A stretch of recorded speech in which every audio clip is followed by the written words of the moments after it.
let's jump into it, bro. If you just notice, yeah, there's props, bros. There's props, okay, guys? There's actually props for the topics, dude. Okay? There's props and there's show cards. This is like a legit talk show, bro, okay? Borderline legit talk show, right? This is impressive. I want some impressiveness on the stream right now, dude. I want you guys to be impressed, okay? I'm working hard on this, man. I'm working hard on this. Okay. So let's just jump into it, man. I'm just gonna get right into it, guys. Just bear with me. I'm gonna read through some of the basic information, and then, like I said, at the end, we're gonna jump into the open discussion about this, and then there'll be an intermission period, and we'll jump on to the next topic. Pretty straightforward, pretty simple. I'm listening. Perfect. All right. So with the recent news, I'm impressed. There you go. There you go. Appreciate it. With the recent news on Monday, September 9th, 2019, making it illegal for Prime Minister Boris Johnson, aka UK Trump. You'll see what I mean by that in a bit. To take the UK out of the European Union without an agreement, or otherwise known as the no Brexit deal. So what is the no Brexit deal, and why has the UK pretty much passed a law to avoid that from happening at all costs? Well, before we can get into that, what a no Brexit deal is, we first need to understand what Brexit is in general. So Brexit is just the UK leaving the European Union, and the European Union is an economical and political union involving 28 European countries. It allows free trade and free movement of people to live and work in whatever country they choose within the actual union. On June 23rd, 2016, a public vote, or a referendum as it is called in the UK, was held to decide whether the UK should leave or remain in the union. And it had a 52 to 48% approval. So the UK voted to leave the union, right? That's like, hands down, obviously, 52% of the people in the UK voted to leave the union, right? So why hasn't the UK left yet? They voted for it, right? It happened. Like, if something gets voted, it should happen, right? The next day, right? Well, it was voted in 2006, and again, with the 52% approval, but it hasn't happened because it's being held up. And it is being held up due to something that happened on March 29, 2019. The Brexit date was delayed twice as they try to come to this deal, obviously, since 2016. So the UK and the EU have agreed to a deal in November 2018, but the deal is kind of complicated, right? So the deal between the UK and the EU was a binding withdrawal agreement, which set out the terms for the divorce process. It's a non-binding political declaration of the nature of the future relationship between the UK and the EU. So essentially, it's just like they're trying to figure out a deal to outline the future relationship between the two countries. Because now there's going to be an actual border, and it's literally them separating themselves from the rest of the EU, essentially, right? And it's pretty much Europe at that point. So the withdrawal agreement covers a range of things, including the rights of EU citizens staying in the UK and British citizens staying in the EU. It goes over how much money the UK has to pay to leave the union, and it also talks about the backstop on the Irish border, which is important. We'll get back to that in a bit. So many UK MPs rejected it 3 times, and many conservatives and DUP MPs, which is just kind of like a party in Britain. Britain has a pretty complicated political party thing going on. We'll talk about that later. But the deciding factor was the backstop again. That's what the key thing of them, not making the deal happen was the backstop. Because currently, as it is right now, there is no border, no post, no physical barriers, no checkpoints, nothing between people and goods traveling in and out of Northern Ireland and the Republic of Ireland. So the backstop is designed to ensure that continues after the UK leaves the EU. If Brexit happens, the 310-mile Irish border will represent the only land border between the UK and the EU, and this is where the divorce starts to get a bit ugly. So jump in, new Prime Minister Boris Johnson, aka UK Trump, and this is what I'm talking about, right? These guys look identical, like fucking twin brothers, bro. Like, it's crazy, So Boris Johnson can't just go out and shouting like, let's build a wall and let's make Great Britain again, great again. You just can't do it. It doesn't work that way over there, right? A lot more intelligent, a lot more, I don't even know.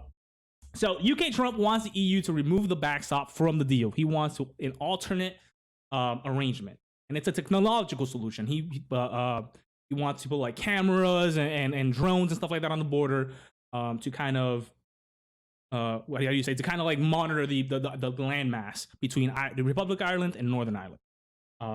These guys are fucking identical, right, guys? The EU has so far refused to change the backstop, in which the UK Trump had responded by saying that the UK must leave on October 31st, even if it is without a deal.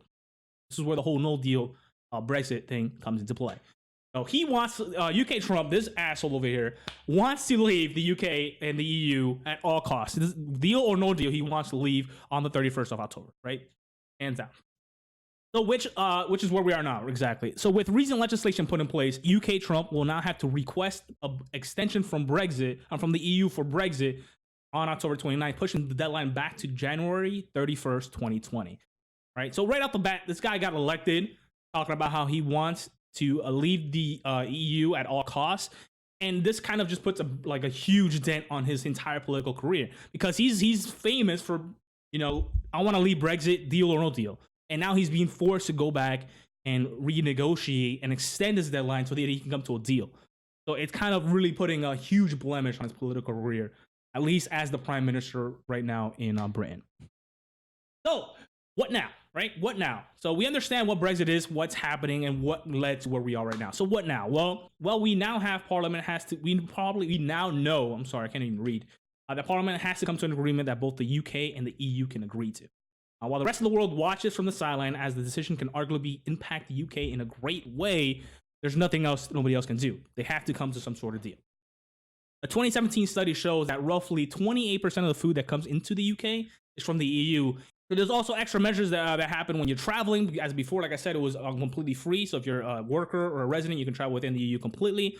Now, not so much after the deal is, goes through, as that's a huge factor for UK. As of 2018, 53.7 million people traveled from the EU from the UK. Now there's going to be border control. There's going to be passports. It's getting a lot more complicated for people to travel, which is going to be a huge factor. Like I said, 53.7 million people travel to the EU from the UK. It's a huge deal. And they're also they're going to get rid of healthcare, because as the EU member, they had European Health Insurance Card, the EHICs, and they will no longer be valid in the UK. No, tighter restrictions in travel, tariffs on imports, and no healthcare. The more I talk about this guy, the more the UK Trump starts to feel like actual Trump. All he's missing is like a "Make Great Britain Great Again" hat, and you won't even be able to tell the difference. You won't even be able to tell the difference. Like they sound the same, they look the same. Like, what the fuck, bro? So there is a huge list of pros and cons, and we can go over them in further detail. But it seems to me that the Brexit deal comes down to nationalism, as the most of the benefits of the Brexit for the UK surround sovereignty. With such benefits as the ability to reduce forced migration from the EU, improve border control, shift trade emphasis of Britain as a country. So instead of doing trade within, they can actually focus on trade to themselves. And then they can possibly get a huge cost savings, as they paid a whopping $13.1 billion to be part of the union in the first place. All of that comes at a cost of things like protections or equal pay, maternity leave, safe workplaces, and reversals of protections of food, health, and animal rights. So in my opinion, I believe that they need to do a revote for the Brexit. Essentially, especially now that people kind of are more informed about what the decision would lead to. As a recent polls show, there have been a decline in support for requiring prospective EU migrants to Britain to have to apply before they can come to Britain. Like I said before, if they were EU members, so anybody can just come in. Now they're when they voted, one of the major reasons why they voted was people were coming in and out and they didn't really appreciate it. Well, that's kind of declined now after the Brexit talk, and more people are kind of okay with people not having to apply to come into the UK, which is again one of the main factors for the vote back in 2016. So voters' willingness to vote the same way as they did with the EU referendum back in 2016 depends on their perspective of the economic consequences of Brexit, right? Obviously.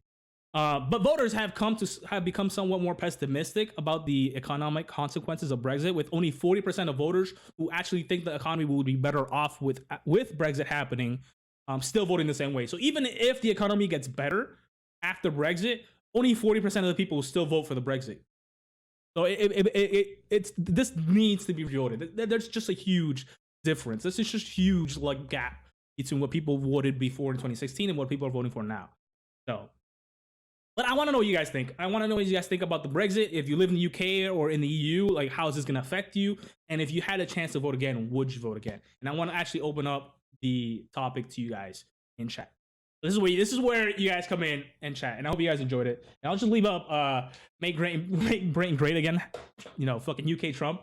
for you here to see and enjoy. And yeah, so what's going on? What do you guys think about this, man? What do you guys think about this entire thing?